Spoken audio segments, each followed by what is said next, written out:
در اعماق رودخانه کنگو جایی که شکارچیانی مانند کروکودیل ها فرمان روایی می کنند و لرزه در اندام حیوانات دیگر می اندازند، موجودی وحشتناکتر از کروکودیل ها آبهای تیروتار را به قلمرویی از هراس مبدل کرده است. ببر ماهی گولایت. گولایت در زبان انگلیسی به معنای غول است. معمولاً به شخص یا چیزی بزرگ و قوی اشاره دارد.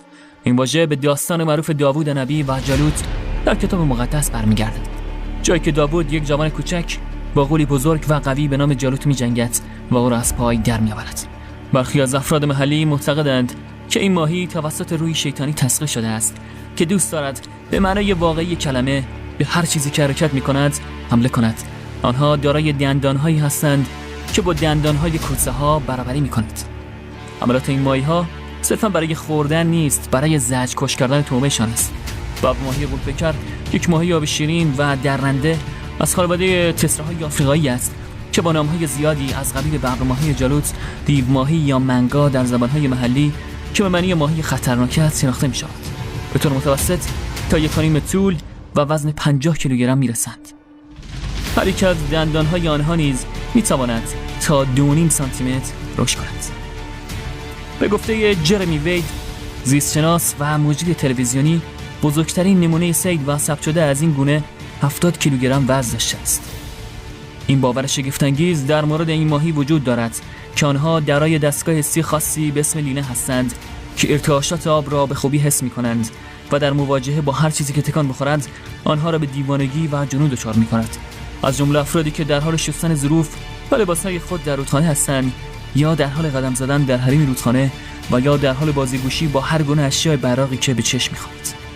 حتی محلی‌ها قلاب‌های خود را با وسایلی مانند درب بطری تزیین می‌کنند تا آنها را شکار کنند. ببرماهی‌ها به شدت نسبت به اشیاء براق واکنششان می‌دهند و از خود بیخود می‌شوند. برخی از قبایل ساحلی ادعا می‌کنند که یک شیطان به نام امبنگا در درون این ماهی زندگی می‌کند. در سال 2015 جرمی وید جایگاه بزرگی را در صید ماهی‌های آب شیرین به دست آورد. او در مسابقه‌ای که با یک ماهیگیر بومی در کنگو انجام داد، حقیقت عجیبی را در رابطه با این ماهی برملا کرد. در این داستان غم‌انگیز ماهیگیری پدرش را به طور مرموزی از دست داده است و در واقع پدرش ناپدید شده است. آنها به دنبال پدر مفقود شده خود گشتند و قایق او را در نزدیکی ساحلی کشف کردند و با ماهی مواجه شدند که قلابی در دهانش داشته و در چندین سوان طرفتر جسد بیجان پدرشان غوطه‌ور در آب با داشتن آثار گاز گرفتگی روی گلو که نشان میداد ماهی از آب بیرون پریده و به آن حمله کرده است. این یکی از گزارشات مربوط به حمله این ماهی به انسان هاست که در واقع فاقد شواهد ملموس از عدم اطمینان در واقعیت است. اما نظر کارشناسان این است که علیرغم طبیعت خطرناک ببر ماهی هیچ تهدید بزرگی برای انسان‌های بالغ ایجاد نمی‌کند. اگرچه می‌تواند آسیب‌های قابل توجهی را به کودکان وارد کند. در مناطق دورافتاده از جمله حاشیه رودخانه‌ها امکان گاز گرفته شدن کودکان توسط این ماهی وجود دارد که باعث عفونت و در صورت شنا کردن در رودخانه امکان مرگ، چرا که این یک خطر غیر قابل انکار است. ماهیگیرانی بودند که انگشتان خود را از دست دادند و یا حتی باعث جراحاتی شده است. اما شگفت انگیز آن است که هنوز گزارشات و مستنداتی مبنی بر مرگ انسان‌ها توسط ببر ماهی ثبت نشده است. آنها دارای ظاهری تهدیدآمیز و جزو ترسناکترین چهره‌ها در میان ماهیان دیگر هستند، با رنگی از قهوه‌ای، خاکستری، زرد، طلایی در اطراف صورتشان و رنگ زیتونی و نقره‌ای در پشت آنها. این ترکیب از رنگ‌ها ظاهر ترسناک این ماهیان را تشدید می‌کند. آنها با سرعتی برابر با 25 کیلومتر در ساعت به یک قاتل قهار مبدل شدند، یک ماشین بلع واقعی و بسیار خطرناک. منوی غذایی آنها شامل همه چیز است، اما ترجیح آنها گربه ماهی‌ها، فرشته ماهی‌ها و تیچیلای‌ها است. حتی در مواردی که این ماهی‌ها در اسارت هستند، به آروانه‌ها نیز حمله ور شدند.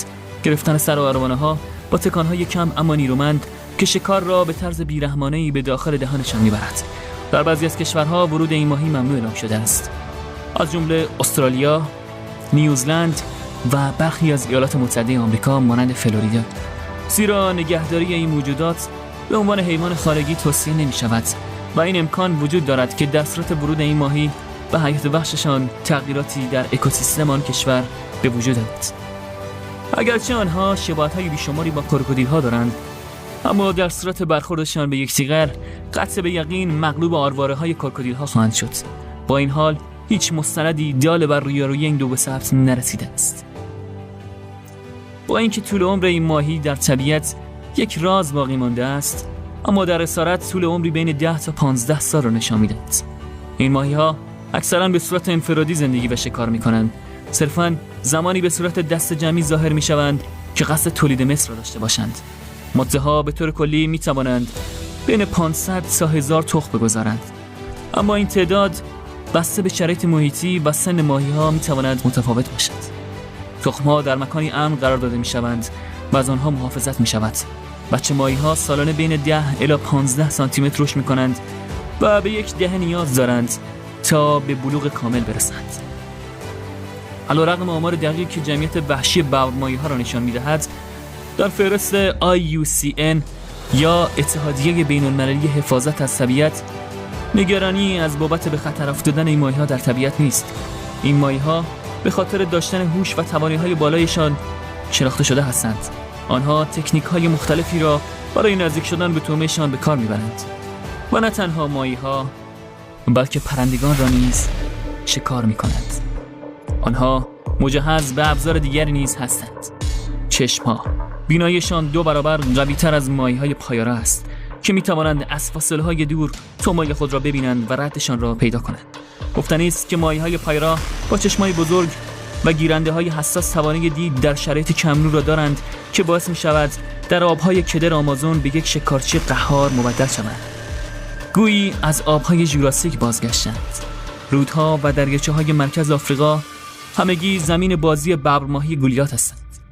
و در پایان به راستی که آنها یکی از زیباترین و بی‌نقص‌ترین مخلوقات خداوند هستند و قابل ستایش.